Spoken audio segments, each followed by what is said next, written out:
Remember our orders. No one can enter. Got that? Keep an eye out. Got it.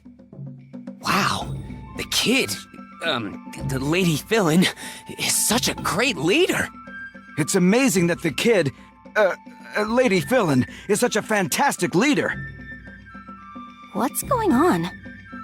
It looks like Bombix Mori is guarding the archive for some reason. If the bad guys are on guard, there's gotta be some important stuff in there. Bad guys? Bombix Mori? They're bad? How do you know? Oh, you know, just hero things. Hero things? Weren't you almost a monster snack a few scenes ago? I'd like to enter, please. The archive is closed. No visitors.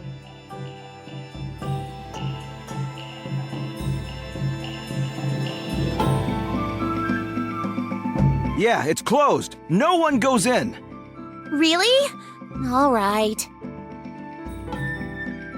Well, we can't go in that way. No luck, huh? I wonder if there's a back door. Let me try something else. What? Ooh, she's a real go-getter, huh? I like it. Hey, did you see that suspicious person over there? I think they're up to something. Suspicious person? Oh, it's time to investigate. Right, let's investigate. All clear. Nice work, Blonde.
So you just saw a clip from Super Neptunia RPG for the PlayStation 4 censored version in the West, and that particular scene that I showed you in the Japanese version or the Japanese sub actually has voice line, but in the West it was cut, partial dub.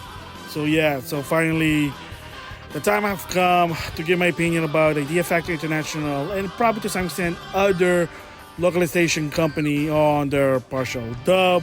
Like I said, I am a fan of Idea Factory games. At the same time, if there's something I don't agree, I'm going to call out on it. You know, Spades of Spades, like their censorship on their Western cover. I know they said it before, in order to display it on retail store because Galgun was a bit of a controversy. GameStop refused to put it on their store. You can only get it online. In Australia, a concerned parent basically made a fuss about it, so that's the reason. Of course, certain game not having dub because again, like they said, depends and you do it by case basis. They can't always do English dub.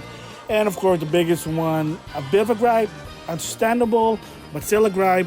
I'm also looking at Namco Bandai and Tecmo Koei and some other company who refuse to add dub in their Japanese games. But for Idea Factory, at least, they do put partial dub. Hopefully, full dub, but that's never going to happen no matter what. And this is a sad part to some extent. You know, no hate on Rob Dizzle and Xandra Goon and to Idea Factory International. And like I said, getting on the company's face. A lot of time when you say this thing, they might say, what's this noise? I'm just going to ignore it. It kind of sucks, but again, like I said, just make it publicly. Exposure, you know the drill. Just keep yapping about it, even if it looks bad and pathetic. But again, let your voice heard. That's really it. And to some extent, is that they are well aware, but at the same time, it's like, well, what can we do? If our Japanese bosses say no, we can't do anything about it. If this is the only budget we're gonna have for a particular game, we're gonna have to use it wisely. We have to find a way to make it sell. You know, spend less but make more. That's always been a business strategy. It sucks there. So yeah, so my thoughts really is right now I'm focused on Idea Factory International partial dub. And like I said, it's been a long talk since MegaDimension Neptunia V2 in 2015, I'm gonna say 2015, 2016. I can't remember when the game came out. That was a long time ago. They are well aware. And Anime Expo, they've been addressing it time and time again, and they are well aware, but it's something that they can't do. And to some extent, I kind of missed the whole interview, and I can't really find it on demand, unfortunately, on an Anime Expo 2019. They had an interview with the PR team with Idea Factory International, Rob Dizzle, Xandragoon, that's their handler name. I'm going to keep their real name private because it's not really my business. That's what they're called for. And they had an interview, and at one point, Rob Dizzle did say that Idea Factory International is run by at least between 15 to 20 people. I don't know the exact number, but they're not a lot. So that's the thing there. And you cannot see that why. And in Japan itself, believe it or not, I read this in the internet, that Compal Heart is actually run by 30 people in Japan, and not so much also, not a lot in Idea Factory. So you cannot see their why. So they're not a lot. They're a small company. They're not Blizzard, which, you know, or Capcom, or heck, let's go with Sega to something. They're bigger there. Of course, Nintendo is one of the biggest company. You have a lot of people there, so you can't compare the two. So they have basically said, yeah, we're not a big company, and they are well aware. So for people who don't know what that means about small company versus big company, is budget. So how much budget do they get versus the big company? And sadly enough, I think Compal Heart in Japan even said that not a lot. And Idea Factory International always said that every time they have a budget for a particular game, they don't get a lot. They don't get a lot. So oftentimes they have to make a conscious decision, either put more dub on the game itself, or let's have a collectible item so people will willing to pay them. And they're probably cheaper to do a collectible item versus hiring English dub people. So that's also one of the problems, is hiring people. So first of all, they don't have their own recording studio, unlike Capcom or Nintendo to some extent. They outsource them to their probably personal one. Idea Factory don't have their own recording studio. Once in a while, I think from what I understand, they do hire Bang Zoom. So a bit of problem there to some extent. I mean, no, the quality for Bang Zoom, good, but two major problems. One is time, of course, and second is budget. That's the biggest one, especially for Bang Zoom. They are expensive. So the comparison also is that why is it so hard to put English dub versus Japanese sub? Well, in Japan, just like a mangaka, I know, is that what people don't know to some extent, I don't know if they changed now, but in the past, from what I heard, mangaka gets paid $5 an hour in Japan. So that's not going to fly in America. Remember, the minimum wage right now is, I think, $12. And to some extent, they're trying to raise it to $15. But of course, there is always going to be a downside. And that is, where are you going to get the money? What do you have to do? Raise prices, lay off people. Because again, you have a certain budget in your company. You have to figure out how to save it. And if you don't have that budget, then you got to compromise. You got to do something. There you go. Bang Zoom is very expensive from what I understand. And there even been controversial issue that some of these voice actors, they don't even get paid on time. Like they'll do it and they have to wait like 6 or 7 months to get paid. And if, for people who don't know, okay, so how are you going to get your money, pay the bills if you're not getting paid until X, Y, and Z? Because this gaming company, movie company, TV company, whatever, they're not paying them on time. So that's sort of a problem there, and it kind of showed. So that's why. So again, the labor law in America, at least, you can't underpay them. You have to pay them very much. So it's not like $15 an hour there. It's, I think for voice acting, again, I'm not an expert. It depends how much line they use with their voice. It costs up. Like, it rises up the price. So to some extent with Idea Factory, again, they're not a big company.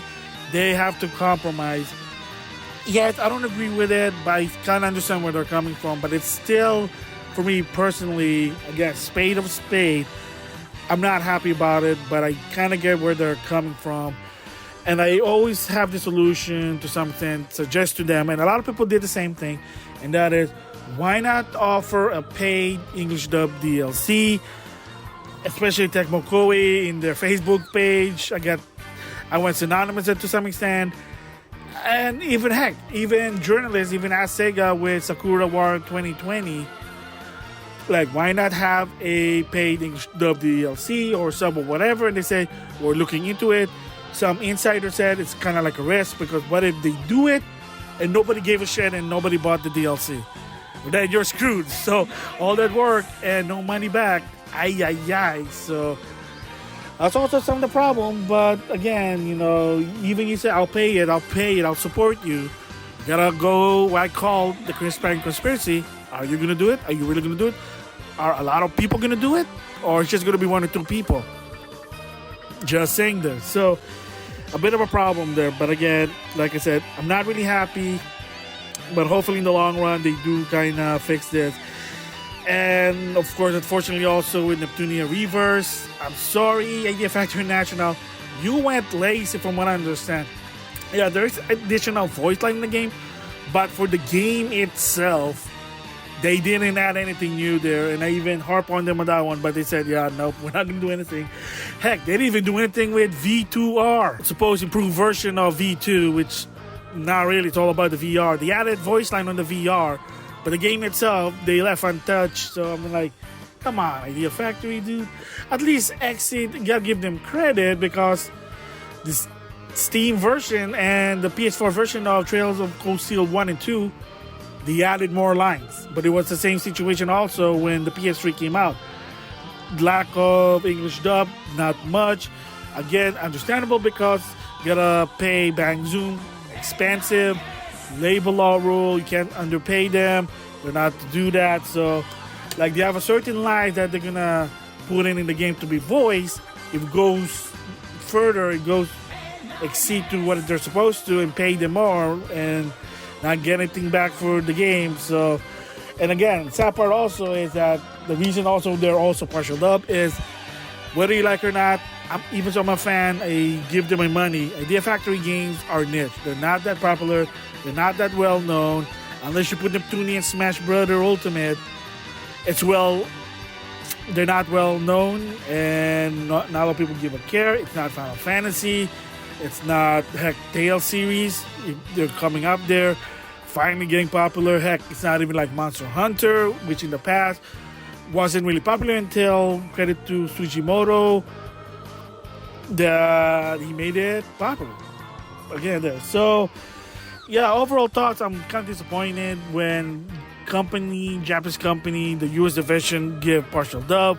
Understandable. Hopefully there's some sort of middle ground that, hey, look, maybe a paid DLC, or you should go all the way. I mean, gotta give credit to NIS America with the first Neptunia game on the PS3. That was fully dubbed. Of course, the game bombed to some extent. So, and of course, by then, they were partial dub to a point that Victory was totally partial dub. So, it is still an unfortunate. I was hoping maybe in the long run, if they're going to do Reverse 2 or Reverse 3 at the same, whatever, in the future for the PS5, they add more lines. I keep telling Idea Factory, but again, they are well aware. Yeah, it kind of sucks, really. So, yeah. So, in conclusion, before I end this video, yes, Rob dissolves Underground in the West, in the US. They are well aware. People who work at Idea Factory International are well aware. People want full dub, not partial dub. They are well aware. They hear that all the time, like a broken record. But it is something that they cannot do unless their upper management from Japan, their Japanese bosses, says, okay, we'll do it. Right now, from what I understand, again, I could be wrong, I'm just hearing this from people, that the budget is not that big for their game all the time. There's a reason they rather do collectibles than adding full English dub, because whether you like it or not, there are some Idea Factory fans, heck, Japanese game anime, prefer to hear the game in Japanese than in English. That's the reason why also they don't ever prioritize English to some extent. That's why Tecmo Koei stopped doing it, because to some extent, I hate to admit it, it is sort of true that the majority of gamers who prefer their Japanese game prefer it in Japanese sub rather than in English. Bullshit, but it is the truth. Not always true, but the majority of the situation, yes, they do rather listen in Japanese than in English. I seen comments, discussion about it when someone said, oh yeah, you should set it on English, and people even get too aggressive, say, well, shut up, I prefer it in Japanese. Well, because you're telling them what to prefer. Again, don't do that. Just give your opinion, say, I prefer English dub. Done. Move on. That's it. I know it's a narrative control concern, but that's a different story there. So, that's my thoughts on Idea Factory, of their history of having partial dub. It sucks, in my opinion. And yes, they are well aware, but it's like, what can they do? What can they do? If their Japanese bosses say no, they're not going to do much about it. They can't do anything about it.